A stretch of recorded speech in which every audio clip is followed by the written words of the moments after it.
Big Brother, thought police, doublethink, Orwellian. These words are all either associated with or coined by the writer George Orwell. But how did he become the man who would one day write some of the most important works of 20th century literature that would influence political debate still to this day? This is the story of a man who slowly built a career out of anti-totalitarianism and anti-fascism.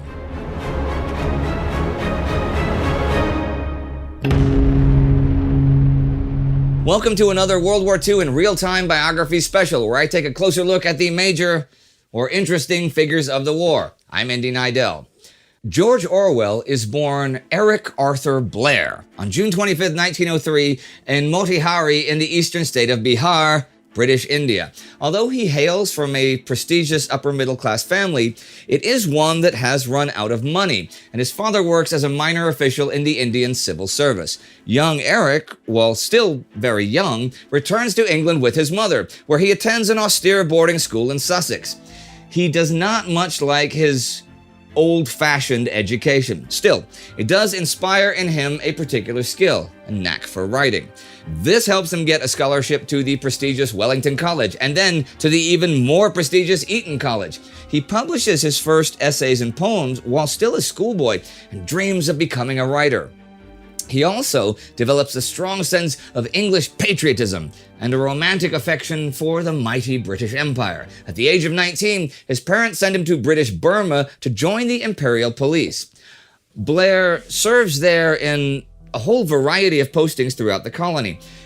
And he also witnesses firsthand the darker side of British imperialism. Harsh treatment, violence, and even executions are pretty standard methods of controlling colonial subjects, especially in times when nationalist movements are on the rise. Have a look at our Between Two Wars video on the interwar British Empire if you want more details about this.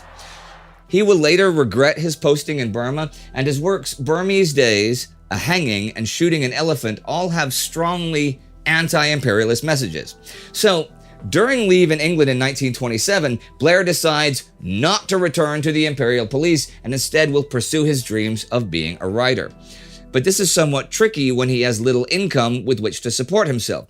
He lives in poverty in Paris while trying to make it as a writer, supporting himself in jobs ranging from a restaurant dishwasher to private tutor. He also spends several months roaming London as a tramp. But this is apparently not born entirely of necessity. He will write in his 1937 book, The Road to Wigan Pier, "I felt that I had got to escape not merely from imperialism, but from every form of man's dominion over man. I wanted to submerge myself, to get down among the oppressed, to be one of them and on their side against their tyrants." Whether Blair is exaggerating or his slumming is really ideologically driven, we do not know. But we do know one thing. He has developed a strong sense of solidarity for the destitute and downtrodden, and disdain for the system which creates them.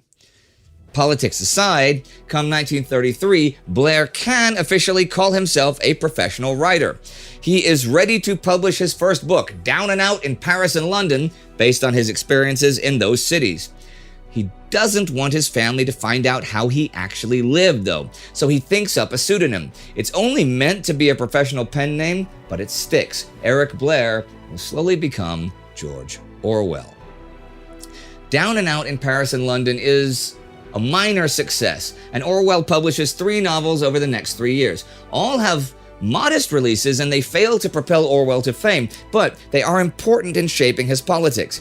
He increasingly sees socialism as the answer to colonialism, totalitarianism, and poverty he has witnessed so far in his life.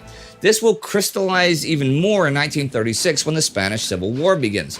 Like so many young idealists at the time, Orwell sees it as simply a fight between fascism and freedom, and decides to join the Republicans in the fight against Francisco Franco's nationalists. He arrives in Barcelona in a complicated political situation. He joins the brigades of the United Marxist Workers' Party, the POUM, working closely with the Independent Labour Party back in Britain. However, Stalinists, supported by the Soviet Union, are slowly becoming the dominating influence on the Republican side. This disillusions Orwell, who feels that the autocratic communism they profess negates the very cause for which he is fighting. These feelings are not helped by the factionalism which frequently paralyzes the Republican movement. He's also disappointed when posted to the relatively quiet Aragon front in northern Spain, but it is there that he meets many like-minded people. They are all inspired by socialist ideals and denounce Joseph Stalin as an oppressive tyrant. Orwell is also happily surprised at how democratic and non-hierarchical his regiment is.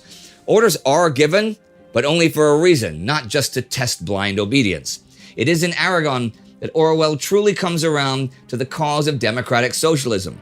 In a letter to an old school friend, he writes, "I have seen wonderful things, and at last really believe in socialism, which I never did before." It is, though, also there that he is shot in the neck by a sniper. Luckily, the bullet passes straight through him without hitting bone or artery, and he survives. Less luckily, while he is recovering in the hospital, the POUM is outlawed by Stalinists and its members purged. Orwell is forced to lay low and soon returns to London, bitter about his short, lackluster service. In his 1938 book, Homage to Catalonia, he writes, "I had promised myself to kill one fascist, and I had killed nobody yet." But he is about to witness a much bigger war against fascism break out, World War II. He is rejected by the army because of his wound and general poor health. However, he does join the Home Guard. When Germany invades the Soviet Union in June 1941, Orwell is surprised at how quickly the British people seem to drop their anti-Soviet sentiment.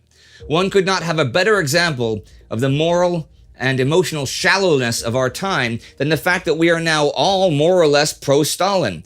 This disgusting murderer is temporarily on our side, and so the purges, etc., are suddenly forgotten. Orwell finally finds meaningful war work in August 1941 with the BBC's Eastern Service.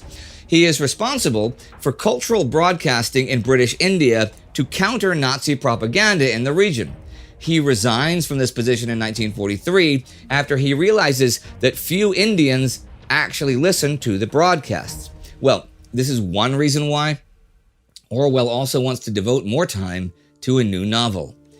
It is a short fable about farm animals that will eventually become one of the most influential books of the 20th century. The plot is simple. A group of farm animals rebel against their farmer and institute a society in which everyone is equal. However, certain pigs slowly take power and establish a dictatorship of violence and terror. Published in 1945, the book is called Animal Farm, and it is an allegory for the rise of Stalinism in the Soviet Union.